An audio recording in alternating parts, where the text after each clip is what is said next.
It was 2:33 in the morning when I realized something inside my relationship had died. I remember staring at the ceiling while the blue light from Ethan's phone flashed against the dark bedroom wall. He was lying beside me, facing away from me, pretending to sleep. But people don't smile in their sleep. And I saw him smiling. My stomach twisted instantly. For weeks, something had felt wrong.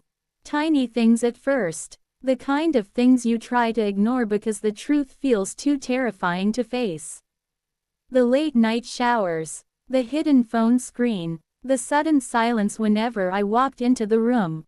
At first, I blamed myself. Maybe I was insecure. Maybe work stress was making me paranoid.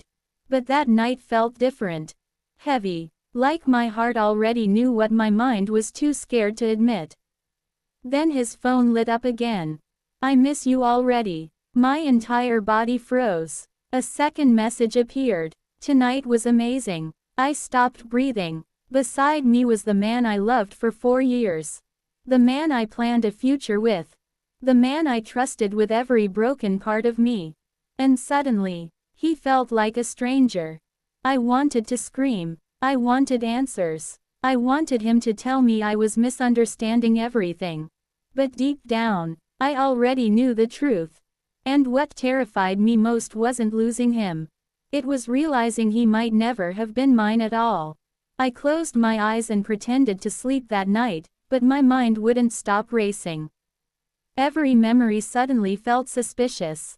Every moment from the past few months replayed differently in my head.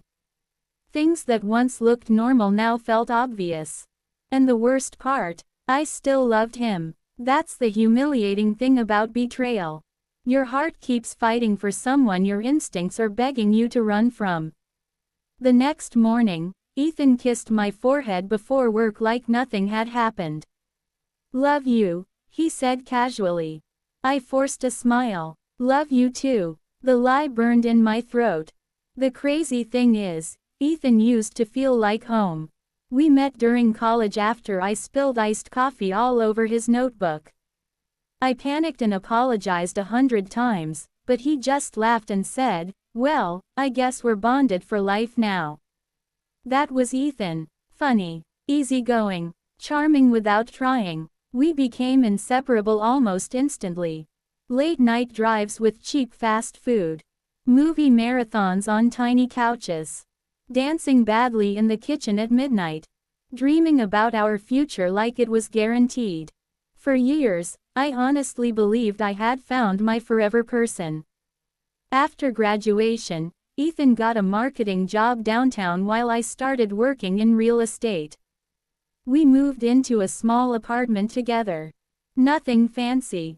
Thin walls. Tiny kitchen. Broken heater every winter. But we were happy. At least I thought we were. Looking back now, the signs started slowly. He stopped kissing me goodbye before work. Stopped asking how my day was. Stopped looking at me the same way. At first, I blamed stress. His company was struggling. He stayed late at work more often. Always exhausted. Always distracted. And every time I tried bringing it up, he'd smile and pull me into a hug. "You're overthinking again." That sentence became his favorite weapon. And slowly, I started doubting myself instead of doubting him. Then one Friday night, my best friend Mia called me unexpectedly. "Hey, random question," she said carefully.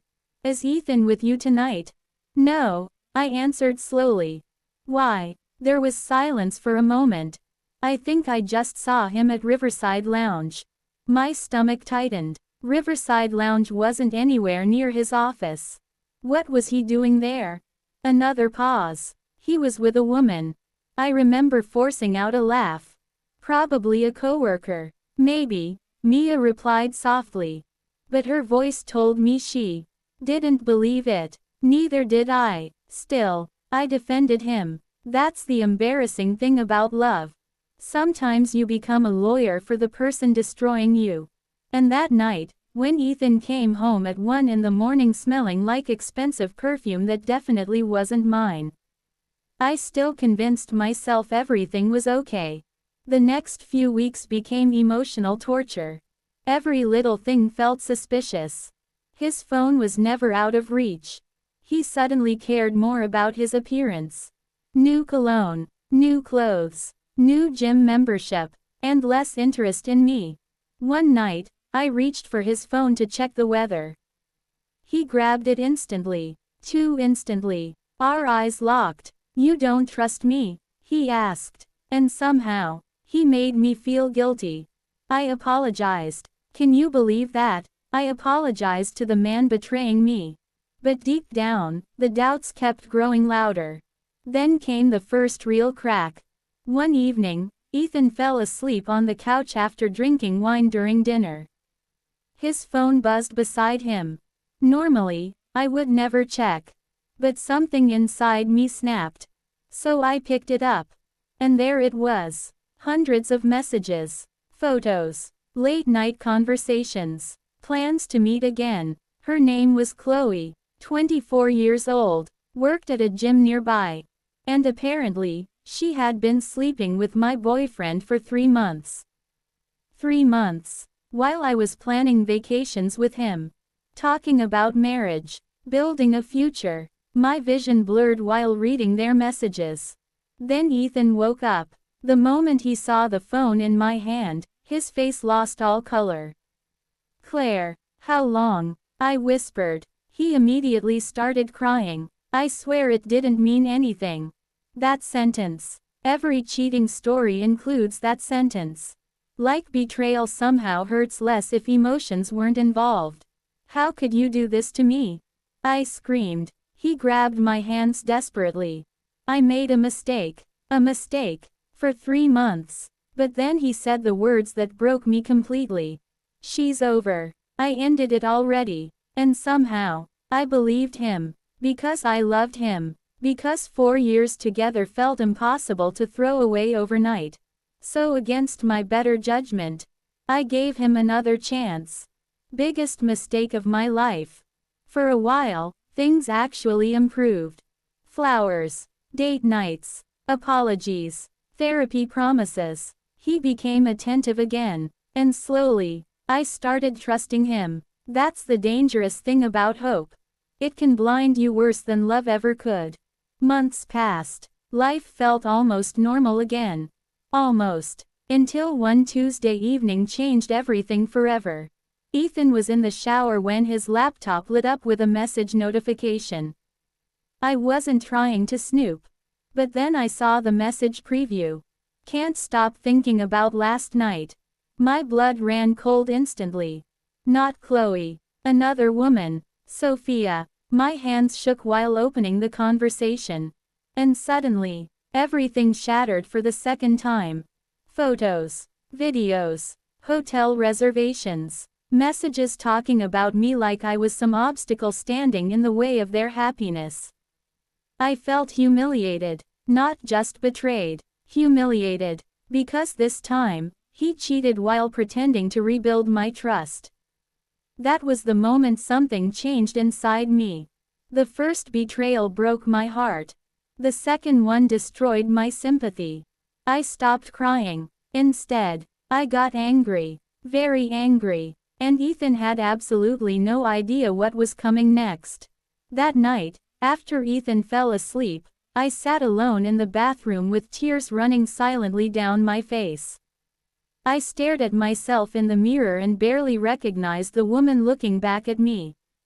I looked exhausted, empty, broken. How did I let this happen twice? I whispered. That question haunted me for days. Not because Ethan cheated, but because I ignored my instincts trying to save him. I replayed every memory in my head. Every lie, every fake apology, every promise. And suddenly, the relationship I once called love started looking like emotional manipulation. The hardest part wasn't losing him. It was accepting that the version of him I loved probably never existed at all. Back in the apartment, Ethan slept peacefully while my entire world collapsed beside him. That hurt more than anything. His ability to sleep peacefully after destroying someone who loved him unconditionally. But somewhere between the heartbreak and anger, something inside me hardened. I realized crying wouldn't change anything. Begging wouldn't restore respect. And forgiving him again would destroy whatever self-worth I still had left. That night, through tears and heartbreak, I made a promise to myself. He was going to feel exactly what betrayal feels like. Not through violence, not through screaming, but through exposure, truth, consequences. And for the first time in months, I felt calm. Over the next few weeks, I became someone Ethan no longer recognized. Not because I acted angry, but because I acted normal. Too normal. I smiled during dinner, laughed at his jokes, pretended everything was fine. Meanwhile, I was collecting evidence, screenshots, photos, voice recordings, hotel receipts. Every lie he told became another piece of the puzzle. I followed him discreetly after work sometimes. Watched him enter Sophia's apartment building. Watched him kiss her goodbye like I didn't exist. Every moment hurt, but every moment also strengthened my resolve. Then I discovered something even bigger. Ethan and Sophia weren't just having an affair. She worked for one of his company's biggest clients. Their relationship violated company policy completely. Suddenly, this wasn't just personal betrayal anymore. This could destroy his career too. And honestly, after everything he did, I didn't feel guilty anymore. I planned everything carefully. The timing, the evidence, the setting. Because if Ethan wanted to humiliate me privately for months, then I wanted the truth exposed publicly. And soon, the perfect opportunity arrived. His company anniversary gala. Hundreds of employees, executives, clients, and Sophia would be there too. Perfect. The night of the gala felt surreal. Everyone was dressed beautifully. Music filled the ballroom. Champagne glasses clinked while people laughed around us. And Ethan looked so confident standing beside me. That almost made me laugh. Because he had absolutely no idea his entire life was about to collapse. Halfway through the evening, Ethan stepped onto the stage for a speech. He smiled proudly at the crowd. "I just want to thank everyone who supported me this year." I felt my heartbeat pounding harder. This was it. As he continued speaking, I quietly walked toward the media booth near the projector system. Earlier that day, I had uploaded everything onto a flash drive. Every photo, every message, every hotel receipt. My hands trembled, not from fear, from adrenaline. Then, I pressed play. At first, nobody understood what they were seeing. A photo of Ethan kissing Sophia appeared on the giant screen behind him. The entire ballroom went silent. Then another image appeared, and another, and another. Gasps erupted across the room. Ethan slowly turned around. The moment he saw the screen, all color drained from his face. Claire. But I was done listening. People started whispering everywhere. Executives looked furious. Sophia covered her face in horror. And Ethan looked terrified. For the first time since I met him, he finally understood consequences. I walked calmly toward the stage holding printed screenshots in my hand. "You lied to me once," I said into the microphone. My voice echoed across the silent ballroom. "I forgave you." Tears filled Ethan's eyes instantly. "You promised to change." I held up another photo. "But some people don't deserve second chances." The room stayed completely silent. Then I placed a folder in Ethan's shaking hands. Inside were printed screenshots and breakup papers. "I loved you more than you deserved," I whispered. Then I walked away. And nobody stopped me. The next few days were chaos. Ethan called non-stop. Voicemails, texts, emails, begging, crying, apologizing. But something inside me had finally gone numb. For months, I had imagined hearing those apologies. Thought they'd heal me somehow. But they didn't. Because apologies mean nothing once respect is gone. Then the consequences started hitting him. His company launched an investigation immediately. Clients were furious. Executives were embarrassed. And Sophia disappeared completely from social media overnight. Meanwhile, mutual friends started learning the truth. Some supported me instantly. Others acted uncomfortable. That's another painful lesson betrayal teaches you. Not everyone stays loyal when things become messy. One evening, Ethan showed up outside the apartment crying. "I made mistakes," he said desperately. "But I love you." I looked at him quietly for a long moment. Then I finally answered honestly. "No," I whispered. "You loved having someone who forgave you." And for the first time, he had no response. That conversation gave me closure I didn't know I needed. Not because I hurt him, but because I finally stopped protecting someone who never protected me. A year later, my life looked completely different. I moved into a small apartment across the city. Bright windows, quiet mornings, plants everywhere. For the first time in years, my home felt peaceful. Healing wasn't quick. Some nights still hurt. Some memories still followed me. But slowly, I started finding myself again. I traveled more, spent time with friends, focused on my career, started laughing genuinely again, and most importantly, I stopped measuring my worth through someone else's ability to love me. One morning, while drinking coffee near my apartment, I caught my reflection in the cafe window. And for the first time in a very long time, I looked happy, not because revenge fixed everything, but because I survived something that once nearly destroyed me. And honestly, that felt even more powerful. Betrayal changes you. There's no way around that. Sometimes it makes you colder, more cautious, more guarded, but if you survive it correctly, it also makes you stronger. For a long time, I thought revenge was about making Ethan suffer.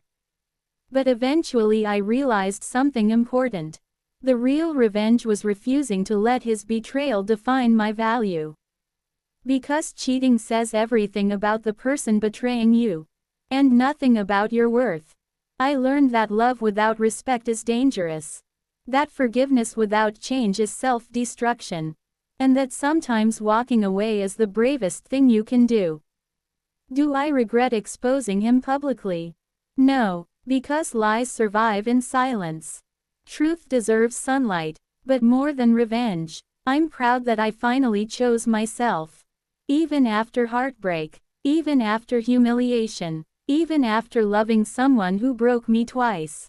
And if there's one thing this experience taught me, it's this: never ignore the voice inside you when something feels wrong. Because deep down, your heart usually knows the truth long before your mind is ready to accept it.